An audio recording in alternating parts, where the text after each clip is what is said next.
Hello tout le monde, j'espère que vous allez bien. Aujourd'hui, vidéo recette. Là, je vais préparer un gâteau aux pommes pour le goûter. Et ensuite, je vais préparer un gratin de courgettes à la béchamel pour le repas de ce soir, avec des boulettes de riz type, entre guillemets, hein, onigiri. Tout simplement parce que j'ai cuit beaucoup de riz hier. Et en fait, c'était un nouveau riz, et je ne savais pas, enfin moi je le fais pas d'habitude.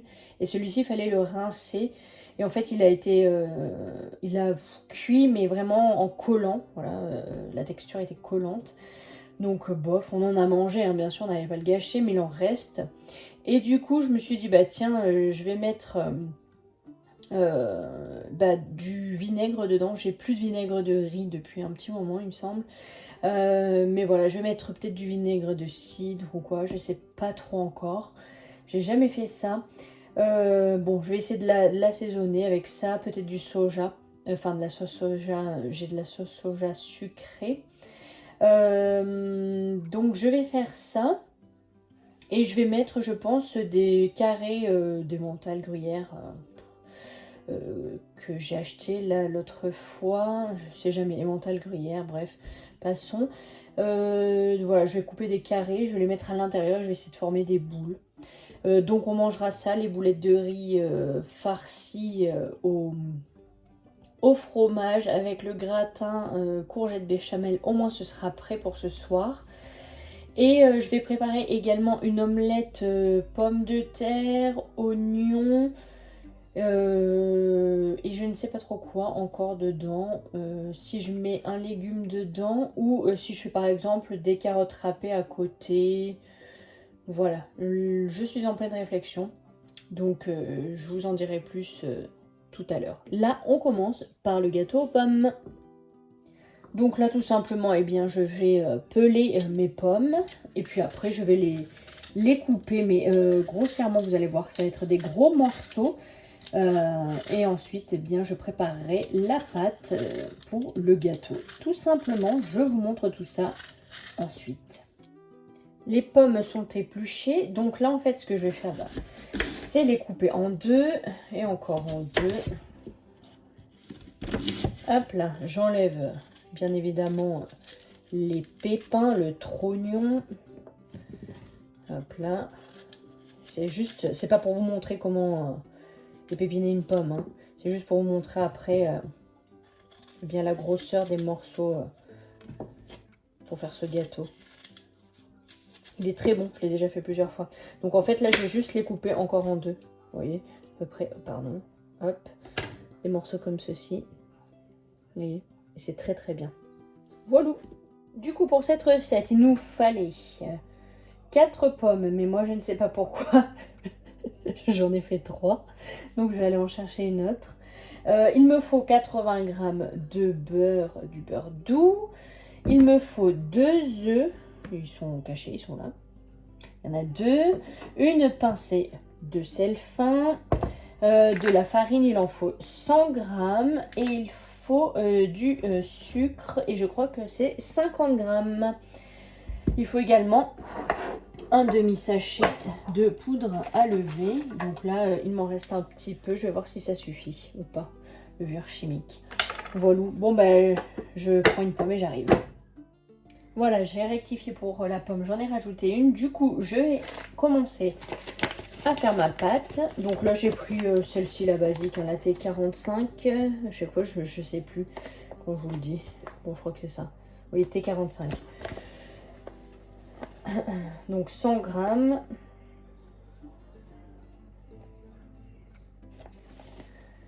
50 g de sucre.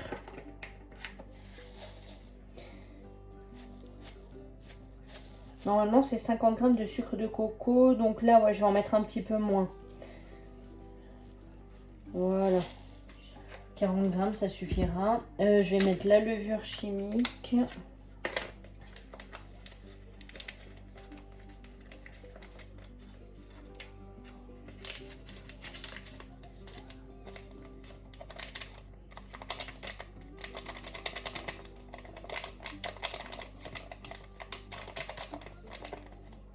Hop.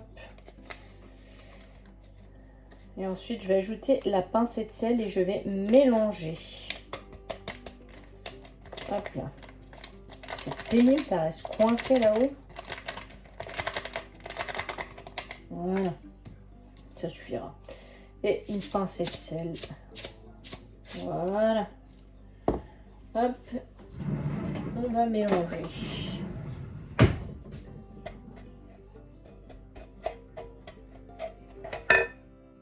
Là, je vais peser 80 g de beurre que je vais faire fondre au micro-ondes doucement parce que sinon ça pétarade partout et c'est un enfer après à nettoyer. Donc du coup, on y va mollo lastico. Pas faire de carnage. Hop, je vais pas en avoir assez, je pense. Pas du tout. Pour ça, j'en ai pris un autre. Voilà, en attendant que le beurre fonde, j'ai fait un petit coup de ménage. J'aime bien ranger au fur et à mesure. Donc là, je vais ajouter les œufs un par un. Hop.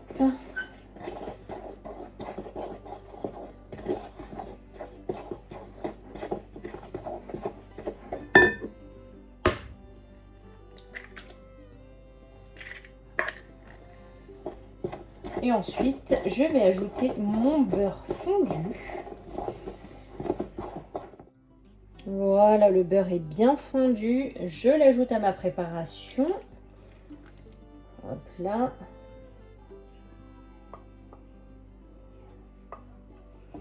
Impeccable. Je mélange avec ma cuillère en bois.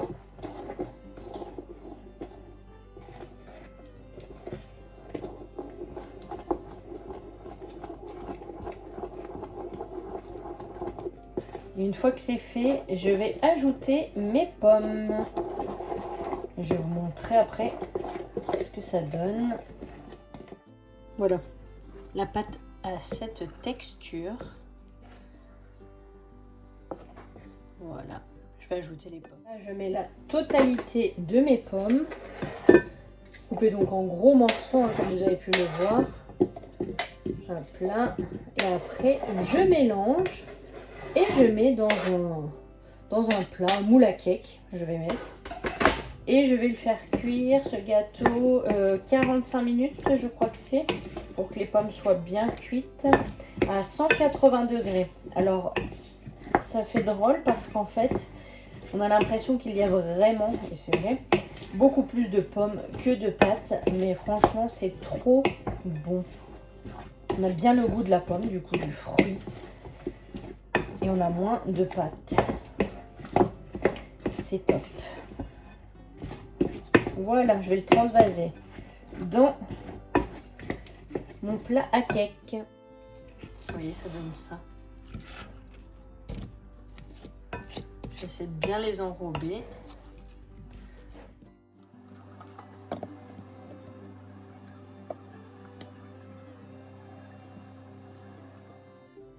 Et voilà, avant cuisson. Là, j'attends que le four finisse de préchauffer et je l'enfourne. Bon, à partir de 35-40 minutes, surveillez quand même la cuisson de votre gâteau et selon votre four, voilà, vous adaptez. Mais la recette préconise entre 40 et 45 minutes à 180. Voilà, je vais passer au gratin de courgettes. Donc, j'ai tout nettoyé. J'ai repris les mêmes ustensiles, la même planche, etc. Mais j'ai tout lavé, au moins je ne me fais pas 256 vaisselle ensuite. J'avais 2 courgettes du producteur. Et là, j'avais acheté des courgettes l'autre jour là au drive Inter. Donc j'ai pris celle-ci vu qu'elle est éventrée comme je vous avais montré. Donc du coup je vais la faire de suite. Donc là je vais simplement couper les extrémités, enlever les bouts qui ne sont pas jolis au besoin. Et je vais les couper, les petites, je pense que je vais juste les couper en rondelles. Et là, cette partie-là également en rondelles. Et peut-être, vu que là, les plus grosses, je vais la couper en deux et ensuite en demi-tranches. Et ensuite, je passerai à la béchamel. Je n'ai pas précisé, mais vous vous en doutez bien que je les ai rincés, lavés avant. J'ai oublié de le dire, mais bon, ça me semble logique. Et la béchamel, je vais la faire avec du lait de la maïzena et un tout petit peu de beurre. Mais je vous montre ça de toute façon après. Voilà, c'est une béchamel un peu plus légère. Très simple et elle est très bonne. Je coupe ça. Je viens juste d'enfourner le gâteau. Là, ce que je fais, c'est que je mets mes rondelles de courgettes. Après, je sale légèrement. Hop là. Chaque fois, il se bloque. Donc, je sale un tout petit peu. C'est pénible, hein, ce truc. Hein. J'arrive pas à l'enlever. Et après, il se bloque, il me casse les pieds. Bref. Donc, je sale un peu. Je mets un petit peu d'herbe de Provence. Et voilà, ça suffira. Vu qu'après, il y aura la béchamel par-dessus. Ça sera très très bien. Je vais essayer de me dépêcher. Comme ça, au moins, je vais pouvoir le mettre à côté du gâteau, le gratin. Ça me fera gagner du temps et de l'argent. Ça évitera que le four reste allumé trop longtemps. Vous avez vu, il commence à faire un peu chaud, enfin chez nous du moins. J'ai mis le t-shirt à manches courtes. On n'y croyait plus. Bon, le matin, on a quand même le pull. Hein. On sait pas trop en fait sur quel pied danser. Tu sais plus, tu t'habilles en été, en hiver, tu sais plus à quelle saison tu es. Alors j'ai fini de préparer, de couper les courgettes. Il reste 34 minutes sur 40 que j'ai mis pour le gâteau. Donc je me bouge. Alors là je mets dans ma casserole directement 50 centilitres de lait ou 500 ml ou 500 grammes. C'est kiff kiff. Bourricot. Donc là j'ai pris du lait basique, hein, demi-écrémé. Comme je n'ai pas réussi à avoir la boisson soja nature basique, la plus simple, la moins chère, au drive, et bien du coup j'ai repris du lait vu qu'en plus je devais faire mes crèmes. Voilà, là c'est 40 g de maïzena.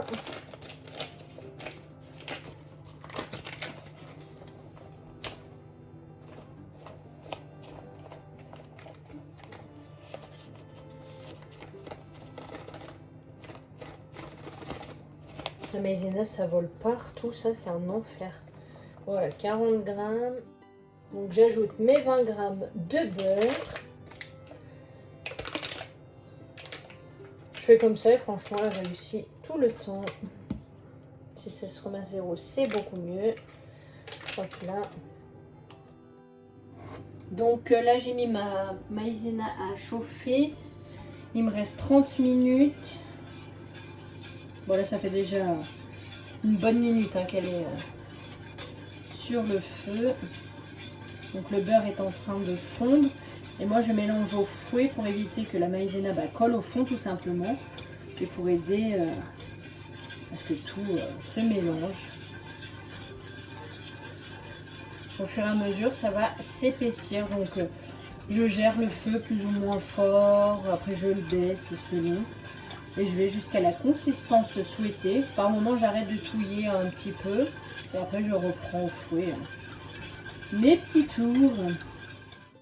Alors, ça y est, ma béchamel commence à avoir la bonne texture, tout simplement. Donc, ce que j'ai fait, c'est que j'ai baissé au minimum le feu. Et là, je vais mettre mes épices. Je ne sais pas si vous allez voir. Elle a une belle texture. Donc là, hop. J'éteins le feu et je mets de la muscade,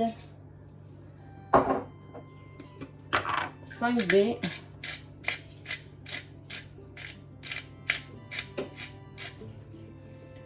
et du sel fin.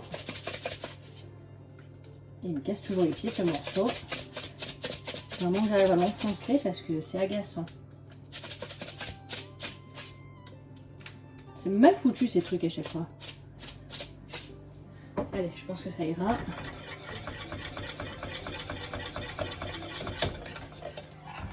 Je la voulais pas trop épaisse, comme je vous ai dit.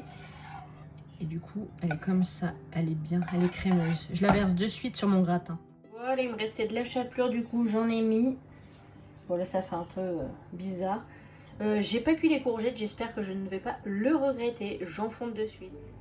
Alors, je vais enchaîner avec l'omelette aux oignons et aux pommes de terre. Donc là j'ai pris, en fait on avait des oignons qui ont repoussé tout seuls de l'année dernière au potager.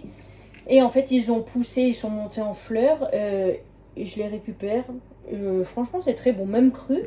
C'est très bon, j'avais regardé, on pouvait les manger. Donc je vais les laver bien sûr, ensuite les couper en petits morceaux et je vais éplucher les pommes de terre, les couper en petits morceaux et les mettre à cuire tous ensemble dans une poêle avec de l'huile. J'ai épluché les pommes de terre, je vais les couper en morceaux vraiment pas gros du tout, en petits morceaux quoi, du coup, à peu près comme ceci. Voilà. Au moins ça va cuire plus vite, ça sera meilleur dans l'omelette. Ensuite je ferai pareil avec l'oignon que je vous ai montré. Et ça sera très bon. Je vais mettre bien sûr battre les œufs en omelette pour faire l'omelette. Hein. Ça paraît logique. Et je mettrai du sel. Je pense que c'est tout. Hein, écoutez. Ouais. Et ah oui, c'est ça. En guise de légumes d'accompagnement, il nous reste des radis que j'avais nettoyés hier. Il nous en reste pas mal. Donc ça sera très bien pour manger avec en accompagnement et ça suffira. Les bons œufs de nos poupoules vont bien nous servir. Alors j'ai fait préchauffer une poêle et j'ai mis de l'huile de fleur de colza dedans. J'ai mis mes pommes de terre et comme ça là je vais m'occuper de mon oignon. Donc je vais tout simplement faire des petits morceaux et je vais le mettre directement avec les pommes de terre à cuire. Tout simple. Et ensuite, je vais saler. Et voilà. J'ai mis les patates, l'oignon. Et c'est en train de cuire gentiment. Je ne sais pas si vous allez m'entendre. Je laisse juste saler et après je vais laisser cuire tranquillement. Alors je viens de sortir le gâteau du four. Au final j'ai ajouté environ 10 minutes il me semble. Et comme ça les pommes sont bien cuites. Là-bas, bon vous voyez pas mais donc les pommes de terre là continuent de cuire avec les oignons. J'ai mis un couvercle. Comme ça continue de bien cuire. Le gratin de courgettes n'était pas cuit, donc j'ai ajouté 15 minutes et on verra bien. Là, j'ai mon riz glu-glu. Donc, je vais franchement improviser. Je n'ai jamais fait, ne criez pas au scandale si vous savez en faire ou quoi que ce soit. Je vais mettre de la sauce soja sucrée et du vinaigre de cidre, vu que je n'ai que ça en stock. Et puis, je vais couper des bouts, comme je vous disais, là, de fromage. Il y a ça, on n'a même pas utilisé. Bref, ça fait rien. Celui-ci que je vais couper en morceaux et fourrer les boules. Écoutez, on va essayer. Et bien, c'est parti pour la galère. Je vais mouiller mes mains. Je pense que c'est préférable. Au vu de comment ça a l'air de coller. J'ai sorti un tupperware pour eh bien, les mettre dedans, une fois faites. Franchement, j'ai peur, les amis. Je sais pas du tout ce que ça va donner. Je sais même pas quelle taille les faire à vrai dire. Alors, hop, j'ai coupé des carrés comme ça. Enfin, des carrés, ouais, des morceaux on va dire, plus que des carrés. Hop, on va en mettre. Et de la patauge. Bon, je vais pas essayer de m'atteler à faire des boules parfaites, hein, je vous le dis direct. Voilà, écoutez, ça va donner ça. J'espère que ça va être bon. Ah, sinon, ils me les tireront dans la tête, hein, qu'est-ce que je vous dise. Non, je déconne. Bon, voilà. C'est pas si catastrophique que ça. On verra bien ce que ça donne. Je vais les mettre pardon, au frigo. Donc, je vais fermer le tupperware. Et on mangera ça ce soir avec le gratin. Comme les patates sont quasi cuites, il manque vraiment pas grand chose. Du coup, je vais casser mes œufs tout simplement. Hein. Pour faire mon omelette, je pense que je vais en mettre 6. Je vais voir. Je pense que 6 c'est bien. Comme je vous ai dit, juste du sel. Ça suffira. Et basta. Et voilà, 6 œufs, c'est largement suffisant. Maintenant, je vais le laisser cuire. Et le gratin de courgettes est quasi prêt. Je sais plus si je vous l'ai dit. Donc voilà.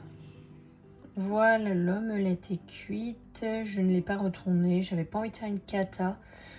Donc ce sera très bien comme ça. J'ai lancé un pain de campagne, mais je vous le montre pas. C'est à la machine à pain.